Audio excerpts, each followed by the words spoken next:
8절까지입니다. 누가복음 18장 1절에서 8절까지 말씀 번갈아 가면서 읽습니다. 제가 먼저 읽겠습니다. 예수께서 그들에게 항상 기도하고 낙심하지 말아야 할 것을 비유로 말씀하여 이르시되 어떤 도시에 하나님을 두려워하지 않고 사람을 무시하는 한 재판장이 있는데 그 도시에 한 과부가 있어 자주 그에게 가서 내 원수에 대한 나의 원한을 풀어주소서 하되 그가 얼마 동안 듣지 아니하다가 후에 속으로 생각하되 내가 하나님을 두려워하지 않고 사람을 무시하나 이 과부가 나를 번거롭게 하니 내가 그 원한을 풀어주리라. 그렇지 않으면 늘 와서 나를 괴롭게 하리라 하였느니라. 주께서 또 이르시되 불의한 재판장이 말한 것을 들으라. 7절 8절 함께 읽습니다. 하물며 하나님께서 그 밤낮 부르짖는 택하신 자들의 원한을 풀어주지 아니하시겠느냐. 그들에게 오래 참으시겠느냐. 내가 너희에게 이르노니 속히 그 원한을 풀어주시리라. 그러나 인자가 올 때에 세상에서 믿음을 보겠느냐 하시니라. 아멘. 기도하고 말씀 선포합니다. 하나님 아버지, 말씀으로 오신 하나님 앞에 마음의 무릎을 꿇고 귀를 열어 하나님을 바라봅니다. 듣기를 원하는 것 가운데 진리의 말씀을 꼭 들려주셨던 것처럼 오늘도 우리의 영혼이 이 생명의 말씀을 사모하여 주님 앞에 서기를 원합니다. 우리의 마음밭에 성령이 전이 되어져서 성령께서 들려주시는 귀한 말씀들이 오늘도 들려지게 되는 은혜가 있게 하여 주옵소서. 예수님 이름으로 기도드리옵나이다. 아멘. 신문의 부고란에는 유명 인사의 장례 소식이 기재되곤 합니다. 큰 기업을 일군 창업주나 국가의 지도자였거나 각 분야에서 상당한 업적을 이룬 분들의 부고 소식이 올라오곤 하는데 그 부고란이나 혹은 장례를 마친 후 그 감사 인사를 전하는 난에 보면 고인의 아내를 미망인이라고 표기하는 경우가 많습니다. 미망인은 고인의 부인을 뜻하는 말인데 아무나에게나 미망인이라는 표현을 사용하지 않고 남편이 상당한 위치에 있는 경우, 그 신문에 남편의 그 부고 소식을 알릴 만한 정도의 그런 사람의 부인을 가리켜서 이제 미망인이라고 표현하곤 합니다. 그러나 이 미망인이라는 단어의 본래 뜻은 사실은 정반대의 의미입니다. 이 미망인이라는 한자를 해석하면 아직 죽지 않는 사람이라는 뜻입니다. 이 단어는 고대 시대 순장 제도와 관련되어 있습니다. 순장이란 통치자나 신분이 높은 사람이 사망했을 때 신하들을 함께 죽여서 왕과 함께 묻거나 혹은 남편이 죽으면 아내를 같이 묻는 장례 풍속을 순장 제도라고 합니다.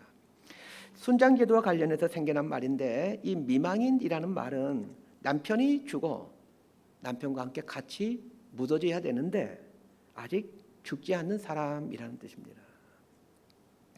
춘추시대 역사를 기록한 책인 춘추 좌시전의 장공편에 이 미망인이라는 단어가 등장하게 되는데 미망인은 남편을 따라갔어야 되는데 그러지 못해 죄를 지은 사람이라는 뜻으로 사용됩니다.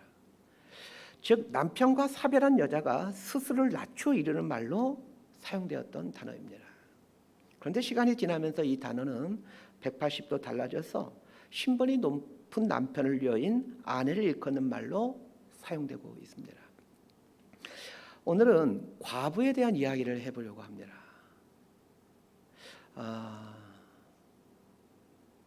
이 유머 중에 복받은 여자 이야기가 있습니다. 제가 옛날에 한번 언젠가도 했던 기억이 나는데 원래 제목은 이 복받은 년 이야기인데 설교에 년이라는 단어를 사용하기가 좀 거북해서 여자라는 말로 바꾸어서 연습해 봤더니 이 유머가 갖고 있는 구수한 맛이 도저히 나질 않았습니다. 고민하다가 어쩔 수 없이 조금 저급한 단어인 것 같지만 년이라는 단어를 사용하도록 하겠습니다. 그리고 이 년이라는 단어는 이 놈이라는 단어의 상대어이기에 생각하는 것만큼 또 그렇게 저급어도 아닌 것 같습니다. 이 복 많은 년 이야기는 여자들이 시기 질투를 보여준 유머인데 좀 꼴보기 싫은 여자 뭐 이런 의미로 이해하면 될 것 같습니다. 재미가 없더라도 재미있는 척 얼굴 표정을 지어주시면 감사드리겠습니다. 10대 여학생들에게 복받은 년은 어떤 여자냐면 공부도 잘하는데 얼굴까지 이쁜 년입니다. 20대 아가씨들에게 복받은 년은 쌍꺼풀 수술을 했는데 전혀 티가 안 나는 년입니다. 30대 결혼한 여자들에게 복받은 년은 학교 다닐 때 공부도 못하고 얼굴도 못생겼는데 성형수술해서 잘생기고 능력 있는 남편 만난 년입니다. 40대 아주머니들에게 복받은 년은 그렇게 처먹는데도 살 안 찌는 년입니다. 50대 아주머니들에게 복받은 년은 맨날 골프 치러 다니고 또 카바레 같은 데 놀러 다니는데 자식들은 인류대학에 가는 년입니다. 60대 노년에 접어든 여자들에게 복받은 년은 남편이 죽었는데 많은 재산을 남기고 주고 그 많은 유산 다 물려받은 년입니다. 별로 재미없어 하는데 좀 재밌어 것처럼 웃어주시면 제가 얼마나 또 설교를 힘있게 하겠습니까? 우리나라에는 60대 복받은 여자처럼 종종 돈 많은 과부들이 있기는 합니다.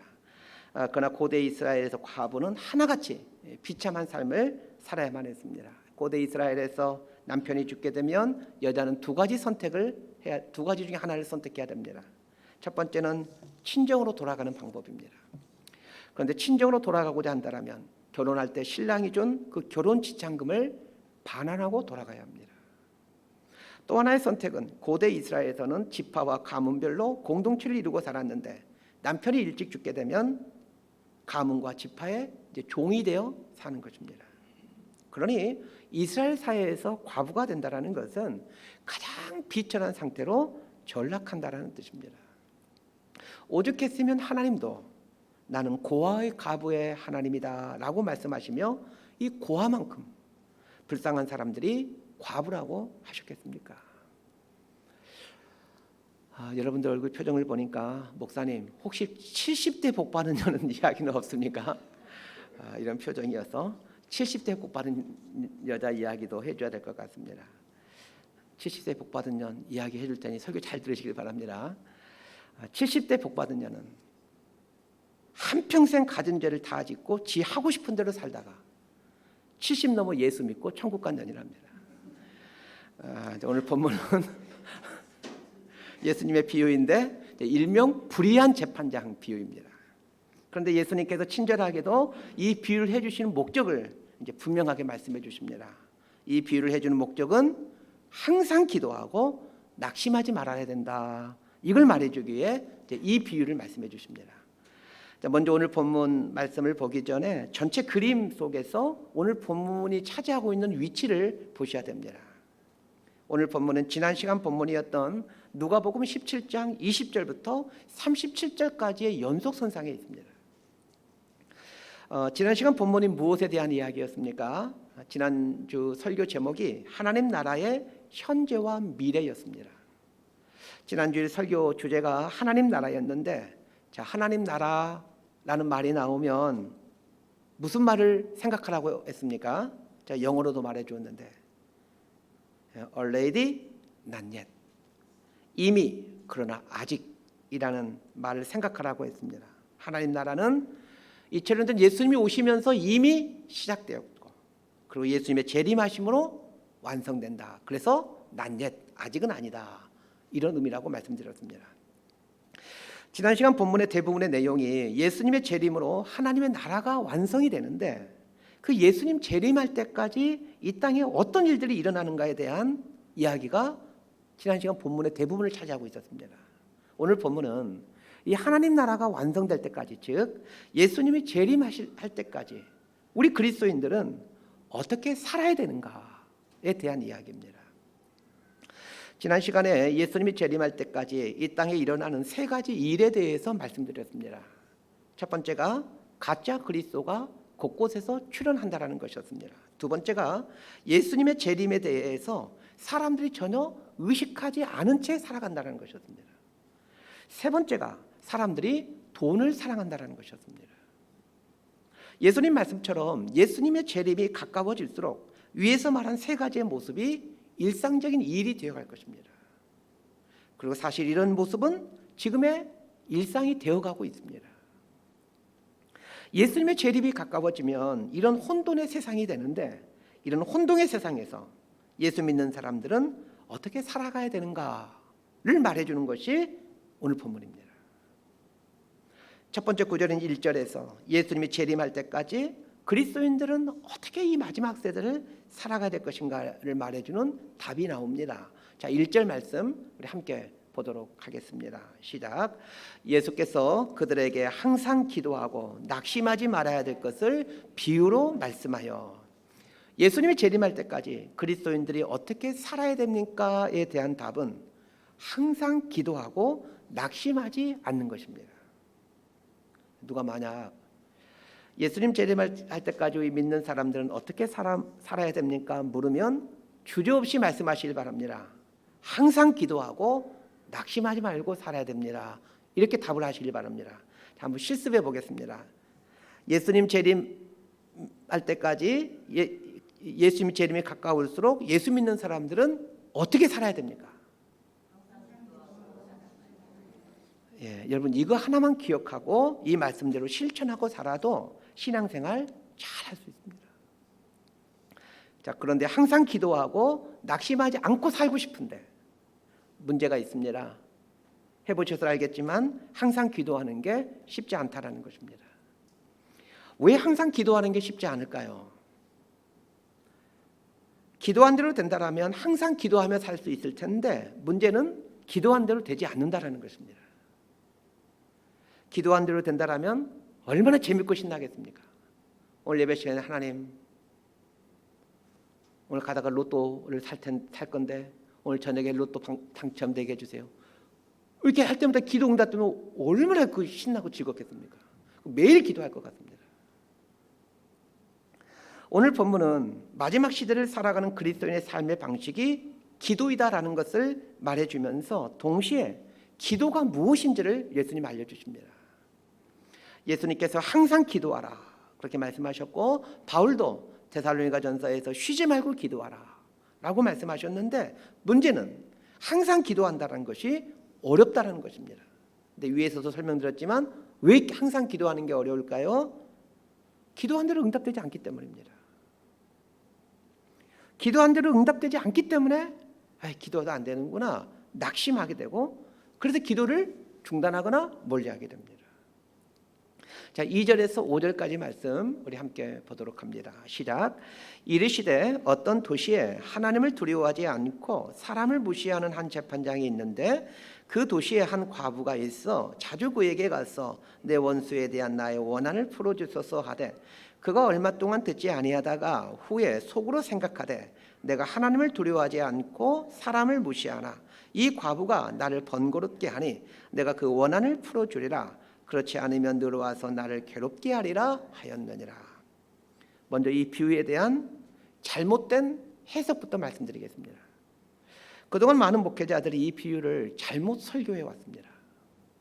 상당수의 목회자들이 이 부분을 이렇게 설교해 왔습니다. 과부가 재판장에게 계속해서 찾아가 간청하자 재판장이 과부의 간청을 들어주었습니다. 그러니 우리도 하나님께 계속해서 포기하지 말고 기도해야 됩니다. 끝까지 포기하지 말고 기도하면 하나님께서 응답해 주십니다. 이렇게 설교해 왔고 또 성도들 또한 이렇게 이 본문을 해석해 왔습니다.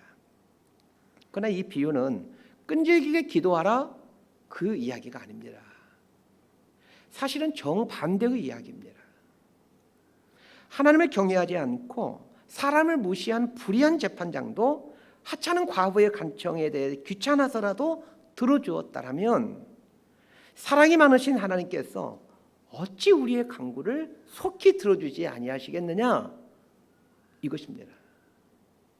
쉽게 말하면 끈질기게 기도하라 이것이 이 비유의 핵심이 아니라 하나님은 반드시 우리의 기도를 응답해 주신다. 그러니 항상 기도해라가 이 비유의 핵심입니다. 자, 그런데 문제가 있습니다. 분명 하나님은 불의한 재판장과는 전혀 다른 분이시고 그리고 우리의 기도를 들어주시는 분이라는 것은 알겠는데 왜 현실에서는 우리의 기도가 응답되지 않느냐는 것입니다. 사실 예수 믿는 사람이라면 기도를 해야 된다는 것 잘 알고 있습니다. 그런데 왜 기도를 하다가 포기하고 기도하는 것을 중단했습니까? 이유는 간단합니다. 기도했는데도 응답되지 않기 때문입니다. 응답되지 않기에 낙심해서 결국은 포기합니다. 다시 묻습니다. 예수님께서 이 비유를 하신 목적이 뭐라고요? 항상 기도하고 낙심하지 않기 위함으로 이 비유를 말씀해 주십니다. 그런데 흥미로운 것은 분명 기도에 대한 이야기인데 정작 기도라는 단어는 단 한 번도 나오지 않는다는 것입니다. 대신 기도라는 말과 비슷한 단어가 등장합니다. 그 단어가 무슨 단어일까요? 원한이라는 단어입니다. 과부가 재판장에게 찾아가 반복해서 간청하는데 내 원수에 대한 나의 원한을 풀어주소서입니다. 예수님은 지금 항상 기도해야 된다라는 이 기도에 대한 말씀을 하시면서 기도라는 단어는 단 한 번도 말씀하지 아니하시고 원한이라는 단어를 4번이나 말씀하십니다. 이것은 기도가 무엇인가에 대한 아주 중요한 지침을 제공합니다. 기도를 이해하는 핵심이 원한입니다.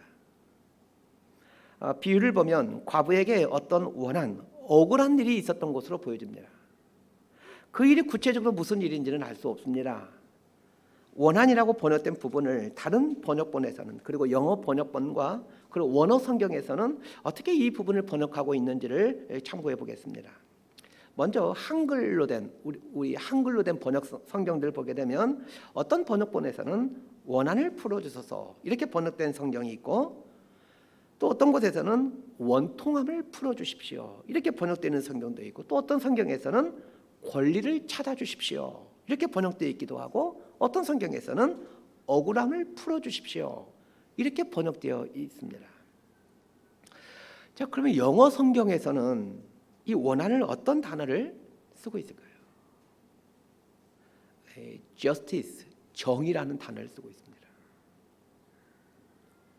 Get justice for me 혹은 grant me justice 번역하면 나에게 정의를 달라 나에게 정의를 부여해달라 이렇게 번역할 수 있습니다. 영어 성경은 우리말 성경과 뉘앙스가 상당히 다릅니다. 그럼 원어 성경은 어떤 단어를 쓰고 있을까요? 원한을 풀다라고 번역된 단어는 에크디케오입니다. 이 에크라는 단어는 어디 안에서 밖으로라는 뜻의 전치사이고 디케오는 옳음, 공의, 적법 이런 뜻입니다. 에크디케오 헬라어 단어를 의역하면 그 안에 숨겨져 있었던 옳음을 밖으로 드러내다. 안에 숨겨져 있던 공의를 밖으로 드러내다. 이런 뜻입니다. 우리말 성경의 뉘앙스는 내 한 좀 풀어주십시오. 이런 의미라면 영어 성경이나 원어 성경은 정의가 구현되게 해주십시오. 이런 의미입니다. 사실 우리들의 기도는 내 한 좀 풀어주십시오. 이런 측면이 아주 강합니다. 그래서 아마도 이 부분을 우리의 정서에 맞게끔 내 원한을 풀어주십시오. 이렇게 번역한 것 같습니다. 그런데 예수님은 이 기도를 말씀하시면서 정의가 구현되게 해주십시오 라는 뜻인 에크디케오라는 말을 사용하시더라는 겁니다. 예수님이 기도를 말씀하시면서 사용한 에크디케오라는 단어의 의미와 우리가 하고 있는 기도의 실상을 비교해 보시길 바랍니다. 성경 중 기도에 대한 많은 샘플을 제공하는 성경이 시편입니다. 시편의 상당수는 기도시입니다. 이 탄원시라고 부르기도 합니다. 탄원이라는 말은 오늘 본문에 나오는 원한이라는 말과 상당히 밀접한 단어입니다. 탄원시의 대부분이 시편을 보면 이런 내용들이 나오죠. 내 원수를 갚아달라. 악인을 심판해달라. 의인에게 상을 주시고 악인에게는 벌을 달라. 악인에게는 죽음을 달라. 그 자손들이 막 저주받고 이런 내용의 기도들이 비일비재하게 등장합니다. 시편을 읽으면서 당황이 되지 않습니까? 하나님께 기도를 하는데 원수를 갚아달라고, 원수를 죽여달라고, 원수의 자식들이 망해달라고 뭐 이런 내용이어서 상당히 좀 당황스럽습니다. 그러나 이 기도의 본질이 숨겨진 정의가 드러나고 옳음이 실현되는 것이라는 것을 감안해 볼 때 시편 기자들이 왜 그렇게 기도했는지를 알게 됩니다. 그런데 우리의 기도를 들어보면 상당 부분 나의 이기적인 욕망이 이루어지게 해달라는, 즉 불합리와 불의가 이루어지게 해달라는 내용의 기도가 상당히 많습니다. 우리의 기도가 응답되지 않는 첫 번째 이유가 이것입니다. 우리의 기도는 상당 부분 정의가 이루어지게 해달라는 것이 아니라 내 개인적 욕심이나 욕망이 이루어지게 해달라는 내용입니다. 내 개인적 욕심이나 욕망이 이루어지게 되면 보편적인 정의와 이루어지지 않을 확률이 상당히 높아지게 됩니다. 예수님이 가르쳐준 기도가 주기도문인데 주기도문의 첫 번째 강구를 잘 보시길 바랍니다. 이름이 거룩히 여김을 받으시오며 나라가 임하시오며 뜻이 하늘에서 이루어진 것 같이 땅에서도 이루어지리라. 자, 나라가, 하나님의 나라가 임하고 하나님의 뜻이 이루어진다라는 말은 하나님의 성품, 하나님의 성품인 정의와 공의가 또 하나님의 사랑이 이 땅 가운데서 이루어진다, 이루어지게 해달라라는 뜻입니다. 오늘 본문에 나오는 이 비유를 해석하는 또 하나의 열쇠는 이 비유의 목적이 예수님이 재림할 때까지의 성도의 삶이 기도의 삶이어야 된다는 것을 말씀해 주기 위함인데, 기도의 삶을 말씀하시면서 과부의 원통함을 말씀하신 이유는 예수님이 재림할 때까지 또 예수님이 재림이 가까울수록 세상은 정의 대신 불의가, 공의 대신 부정이, 적법 대신 불법이 성행하여 억울한 일이 많이 일어나게 된다는 뜻입니다. 쉽게 말해 신자가 살아가야 되는 마지막 시대는 정의가 사라지고 거짓과 부정이 일상이 되는 시대라는 얘기입니다.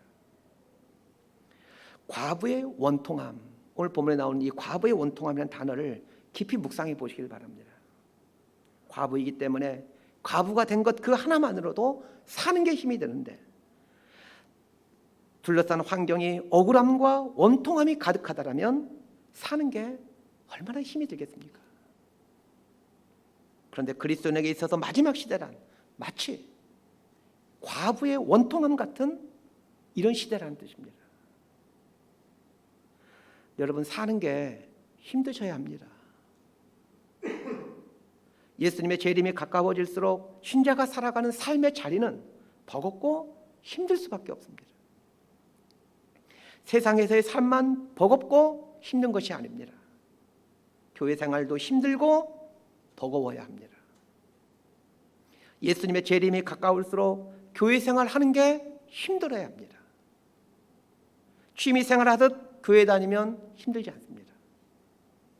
그러나 신앙 생활하면 교회 생활이 힘듭니다. 교회 생활이 힘들지 않다라는 말은 취미 생활하듯이 교회 다니기 때문입니다. 며칠 전에 있었던 일입니다. 예전에 우리 교회를 다니다가 이사 가면서 다른 교회 출석하는 성도님이 전화가 왔습니다. 12시가 넘어서 점심 먹을 시간이 됐는데 점심 식사를 같이 하자라는 전화였습니다. 식사하면서 그간에 어떻게 지냈는지를 이야기하는데, 감사하게도 이분이 교회에서 열심히 봉사하고 있고 또 순장까지 하고 있다라고 하셨습니다. 얼마나 기분이 좋았는지 모릅니다. 그런데 이분이 이런 말씀하셨습니다. 순장을 하고 있는데 순 식구들 때문에 너무 힘들다는 것입니다. 순원들이 자존심을 긁을 때가 너무 많이 있고 예의 없이 막대하고 또 무시하기도 하고, 그래서 이분도 그 순원들이 자기에게 하는 것처럼 막 쏘아붙이고 싶을 때가 있고 성질 부리고 싶을 때가 많았다는 것입니다. 교회 생활을 열심히 안 하면 이런 어려움 당하지 않는데 교회 생활을 열심히 하다 보니까 이런 어려움을 겪는 겁니다. 그런데 이분이 참 은혜스러운 말씀을 하셨습니다. 이런 어려움을 이겨낼 수 있는 방법이 기도밖에 없다는 것을 알고 매일매일 기도하는 삶을 살고 있다라고 하셨습니다. 이분이 그 사이에 신앙이 참 깊어져 있다는 것을 발견하게 되었습니다. 옛날에 그분이 아니더라고요. 그런데 그 다음에 하는 말이 참 저를 감동시켰습니다. 순원들이 너무 힘들게 해서 아프고 속상한 마음을 갖고 매일매일 눈물로 하나님 앞에 나아가 기도하다가 하나님께서 아주 큰 깨달음을 주셨다는 것입니다. 자기가 예수 그린 교회에서 신앙생활할 때 남목사님을 그렇게 힘들게 했다는 것을 발견하게 됐다는 거예요. 그리고는 순원들 그 문제로 눈물로 기도하기 전에는 자기가 나 목사님을 괴롭혔다는 사실을 단 한 번도 생각하지 않았는데 수련들 때문에 그 매일매일 기도하면서 지난날 자신의 모습을 깨닫도록 해주셨다는 거예요. 그분이 몇 명 안 되는 수련들 때문에 견딜 수 없는 고통을 놓고 기도하는 삶을 살다가 자신의 목회자를 힘들게 했던 것을 깨닫게 되었고, 그래서 이분이 매일매일 저를 위해서 기도한답니다. 저희 그래 목사님, 제가 매일매일 목사님 위해서 기도합니다. 아마 우리 교회 성도님들도 저를 위해서 매일매일 기도하는 분들 뭐 있겠지만 그게 많지 않을 것 같은데, 이분은 우리 교회 다니지 않는데도 매일매일 저를 위해 기도한답니다. 자기는 몇 명 되지 않는 수능들 때문에 이 마음고생하는데 목사님은 많은 성도들로 인해 얼마나 많이 힘드실까, 이제 그 생각이 들더랍니다. 그날도 제 생각이 나서 점심을 사줘야겠다는 생각이 나서 이제 점심 먹자는 연락을 주셨던 것입니다. 무슨 말 하려고 그 성도님 이야기를 하는 걸까요? 예수님의 재림이 가까울수록 세상도 억울함과 원통함 투성이지만 교회 생활도 힘들다는 것입니다. 교회 생활 열심히 해보시길 바랍니다. 억울한 일 많고 원통한 일 많고 자존심이 상한 일 많습니다. 가끔 제가 제 아내한테 우스갯소리로 그렇지만 한풀이 하면서 이런 말하곤 합니다. 뭐 웃자고 하는 말이니까 그냥 흘려보내세요. 이런 말합니다. 여보, 우리 다음 생에서는 목사로 태어나지 말고 성도로 태어나자. 여러분, 다음 생이 어디 있습니까? 그런데 이런 푸념을 하는 이유가 무엇입니까? 힘들기 때문에 그렇습니다. 취미생활 하든 말고 신앙생활 하듯 교회 다녀보십시오. 힘듭니다. 힘들 때마다 이 단어 기억하세요. 과부의 원통함. 자, 한번 따라서 해보세요. 과부의 원통함. 네, 이 마지막 시대를 살아가는 우리 신자의 삶의 자리가 과부의 원통함입니다. 그런데 이 과부의 원통함을 이겨내며 살 수 있는 유일한 방법이 기도의 삶입니다. 오늘 본문 묵상하다가 이런 질문이 생겼습니다. 예수님이 해주신 이 뷰에 보면 이 불의한 재판장이 나오는데 이 불의한 재판장은 도대체 누구를 의미하는 것일까? 라는 질문이었습니다. 삼권 분립이 된 현대사회에서 재판장이란 판사와 같은 법조인들, 사법부를 대표하는 사람들을 말합니다. 그런데 이 비유는 2000년 전 이스라엘 사람들 대상으로 하는 비유이고 2000년 전 이스라엘 사회가 이 비유의 배경이 됩니다. 이스라엘 사회에서 재판장이란 어떤 사람들입니까? 구약 성경에 보면 재판장에 대한 이야기가 종종 나오는데 어떤 사람을 재판장으로 임명해야 될지를 말해주고 있습니다. 구약 시대 제사장이 이 출현하게 된 때는 출애굽한 후 광야에 있을 때였습니다. 광야에 있는 동안 모세가 이스라엘 백성들을 재판하는 일로 정신이 없습니다. 모세인 장인인 이드로가 이 딸네 집을 방문했다가 자기 사이인 모세가 재판하느라 사이 얼굴을 볼 겨를이 없습니다. 그래서 이드로가 수령을 세워 재판하는 일을 하라고 조언합니다. 모세가 장인인 이드로의 말을 듣고 이제 수령을 세웁니다. 그런데 어떤 사람이 이 수령, 재판장이 될 수 있는지를 성경을 통해서 한번 보십시다. 신명기 1장 13절 말씀 함께 보겠습니다. 시작. 너희의 각 지파에서 지혜와 지식이 있는 인정받는 자들을 택하라. 내가 그들을 세워 너희 수령을 삼으리라 한즉. 여기 나오는 수령은 재판장을 말합니다. 1장 14, 15절 그 다음에 보게 되면 재판장에 대한 이야기를 하면서 이 수령에 대한 이야기를 하고 있는 걸 보게 됩니다. 자, 그런데 재판장의 선발 기준이 지혜와 지식이 있는 자입니다. 그러면 묻겠습니다.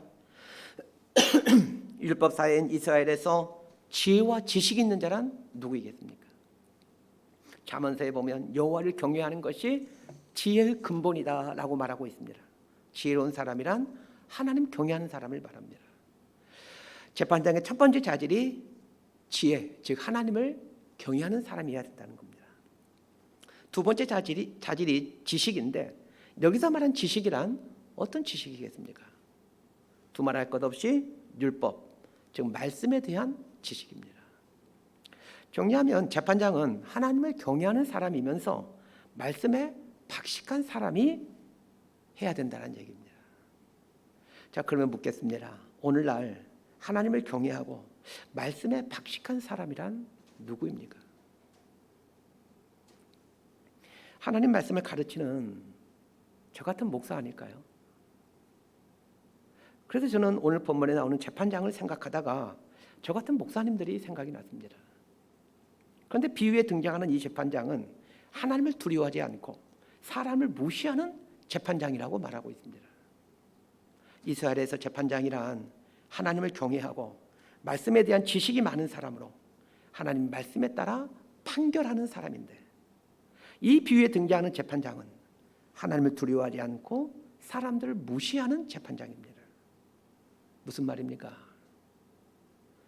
예수님의 재림이 가까울수록 하나님을 두려워하지 않고 사람들을 무시하는 목회자들이 많아진다는 뜻 아니겠습니까? 여러분은 오늘 본문에 등장하는 재판장을 보면서 어떻게 해석할지 모르겠지만 저는 이 불의한 재판장이 누구일까를 생각하다가 저 같은 목회자들을 생각했습니다. 오늘 본문에 나오는 재판장을 사람을 무시하는 재판장이다라고 말하고 있습니다. 사람을 무시하는 재판장이라는 말이 무슨 뜻일까요?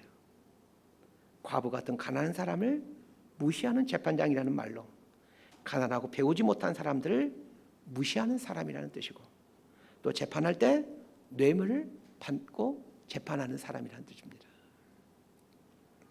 과부의 입장에서 자신을 둘러싼 삶의 자리를 한번 생각해 보십시다.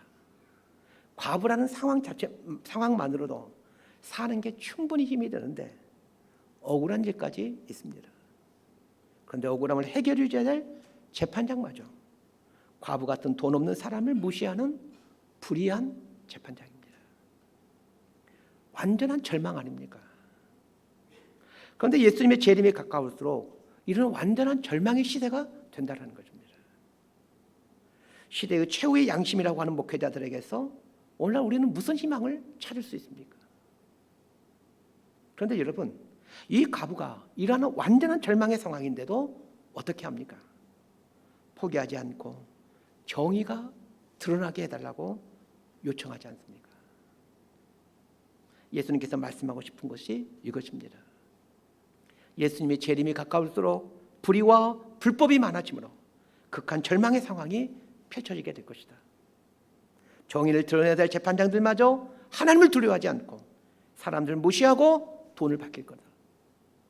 그러나 이런 혼돈의 시대일지라도 포기하지 말고 하나님께 나아와 정의가 드러나게 해달라고 기도하라 라는 뜻입니다. 우리 6절에서 8절까지 말씀 함께 보도록 합니다. 시작. 주께서 또 이르시되 불의한 재판장이 말한 것을 들으라. 하물며 하나님께서 그 밤낮 부르짖는 택하신 자들의 원한을 풀어주지 아니하시겠느냐? 그들에게 오래 참으시겠느냐? 내가 너희에게 이르노니 속히 그 원한을 풀어주시리라. 그러나 인자가 올 때에 세상에서 믿음을 보겠느냐 하시니라. 예수님이 하신 이 말씀의 요지가 무엇입니까?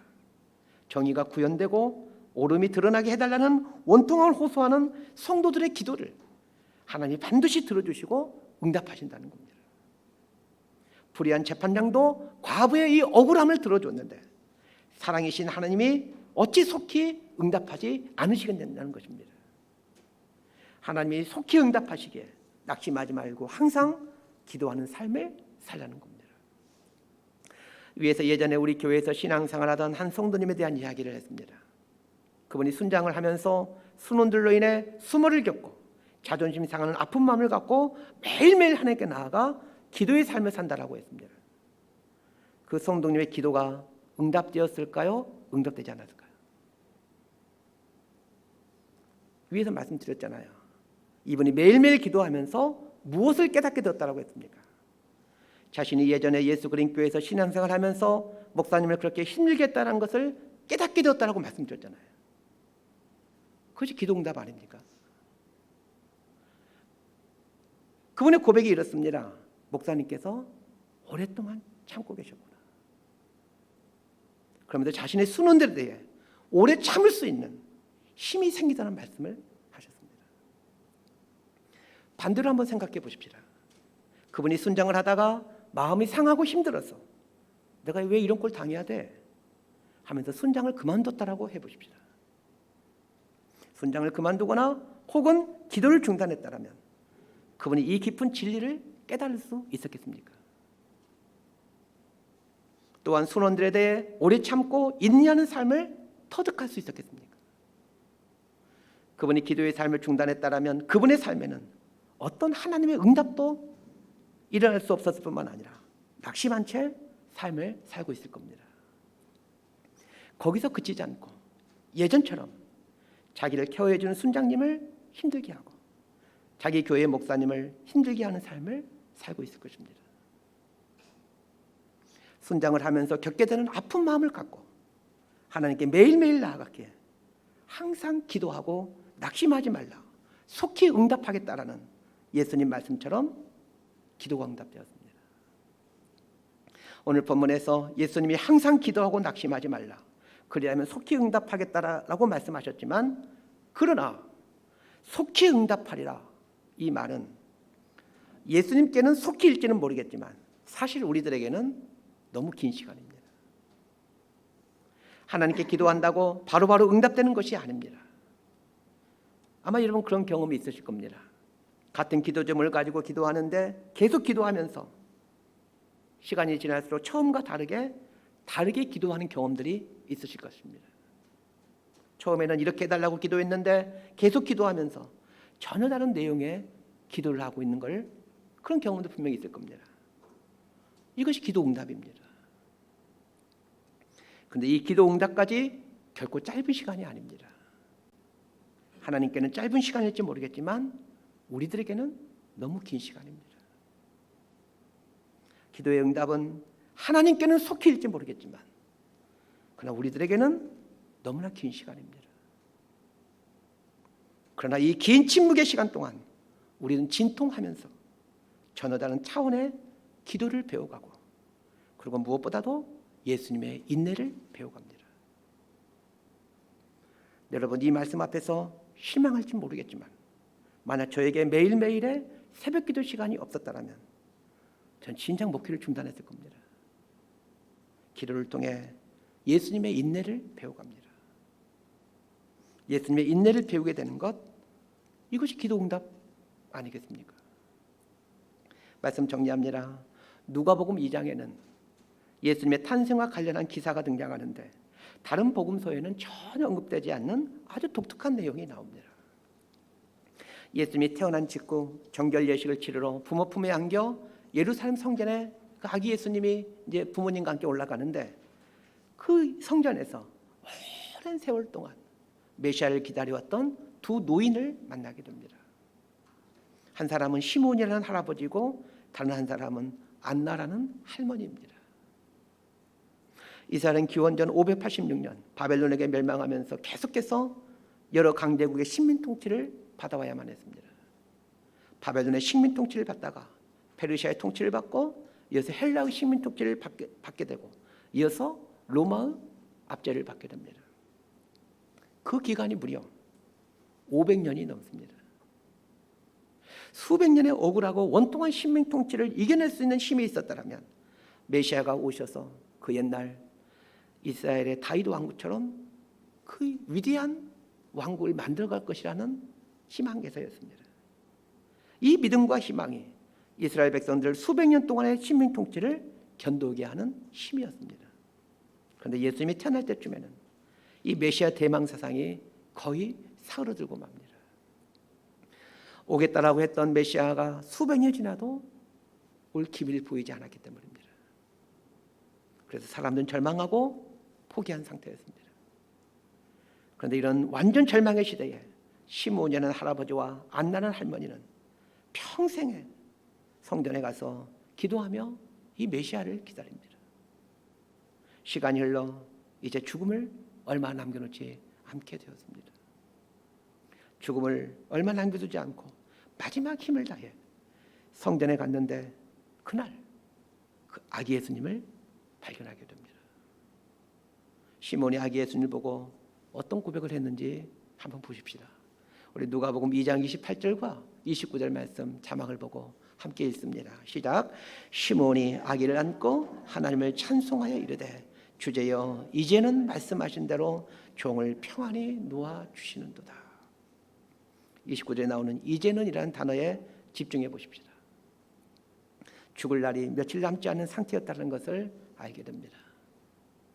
죽을 날이 며칠 남지 않은 시몬에게 하나님은 그토록 기다리고 기다리던 메시아를 보게 해주십니다. 시몬이 포기하지 않았던 이 기도를 응답해 주신 것이죠. 안나도 마찬가지입니다. 결혼한 후 7년 만에 과부가 되어 그때부터 평생도록 성전에 가서 메시아가 오기를 기도해 왔습니다. 그리고는 그녀가 84세가 되었을 때 아기 예수님을 보게 됩니다. 우리의 기도에 하나님이 속히 응답하신다고요? 하나님께는 맞는 말이지만 우리에게는 틀린 말일지도 모릅니다. 그러나 확신합니다. 하나님의 응답하시기까지 오랜 침묵의 진통을 겪으며 우리는 하나님의 사람으로 새롭게 빚어져 간다는 것을 말입니다. 기도를 통해 우리는 이렇게 새로운 존재로 빚어져 갑니다. 그리고 무엇보다도 기도를 통해 이 혼돈의 마지막 시대를 견뎌낼 힘을 얻게 됩니다. 항상 기도하며 낙심하지 않으므로 억울함 투성이고 원통함 투성인 우리의 삶의 자리를 믿음으로 견뎌내가는 저와 여러분이 되기를 진심으로 소망하고 축복합니다. 기도하겠습니다. 하나님 아버지, 예수님이 말씀하신 것처럼 점점 예수